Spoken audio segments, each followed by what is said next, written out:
With the disclosure of the government's current financial standing in the House of Assembly last Tuesday, where Premier and Minister for Finance Honorable Ralph O'Neill stated that government's revenue is stagnant and spending has increased, the NDP candidates are claiming that the figures show that government is broke.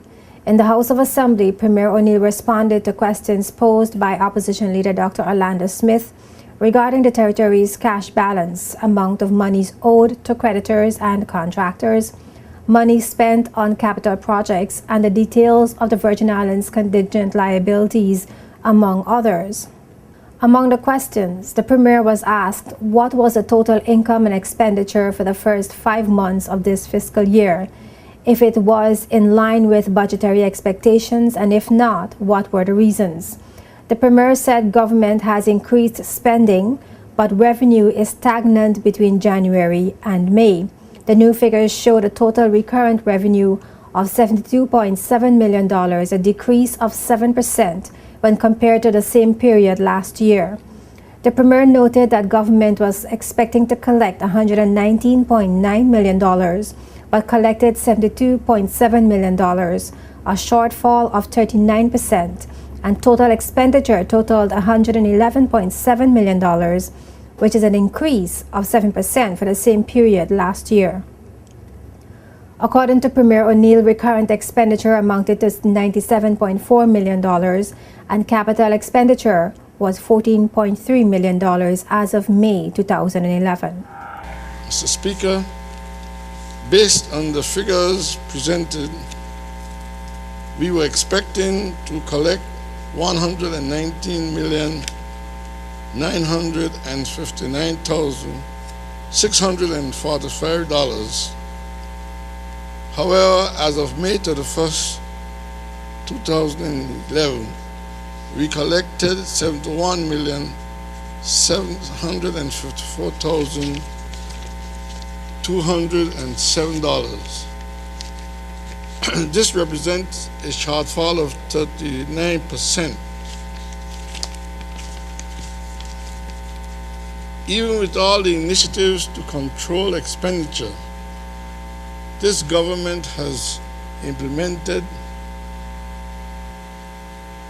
actual expenditure exceeding projections. This was in part due to the works needed to restore the territory's infrastructure following last year's floods. Additionally, this was necessary for the continued operation of government, to meet salaries and pensions, and as a means of stimulating economic viability. The third part of the question. Mr. Speaker, due to the global economic downturn, revenue remains stagnant and has underperformed during the period. The Premier also disclosed that government's current outstanding balance of payments to creditors and contractors as of May 31, 2011, from the recurrent expenditure budget and the capital expenditure budget was estimated to be approximately $27.8 million, while government's cash balance was $25.2 million. Dr. Smith also asked the Premier if the country would be within the borrowing guidelines as stipulated by the UK after the $15 million loan from the Caribbean Development Bank. The Premier responded that government is currently in negotiations with the UK government to have the guidelines revised to better reflect the territory's current level of fiscal responsibility. He said the first draft is with him for review. And at the NDP 10th meeting held in Carrot Bay, a day after the new statistics were provided by the Premier, NDP candidates Mark Vanterpool and Myron Walwyn both spoke on the issue. Mr. Vanterpool said when he crunched the numbers, it added up to the government being broke, and Walwyn reiterated that from what the Premier said in the House, the government has actually confessed that it is broke. But yesterday we learned in the House that it's going to be approximately 100 million by the end of this year that this country is possible to be in a deficit. The Premier said we are down 39% on revenue and we are up on expenditure. The government owes 27 million and change to creditors and contractors in this country. That statement sounds bad on its own, but I'm going to add another piece to make it sound worse. As of May 31st, in the government bank book, they only had 25 million and change. You do the maths.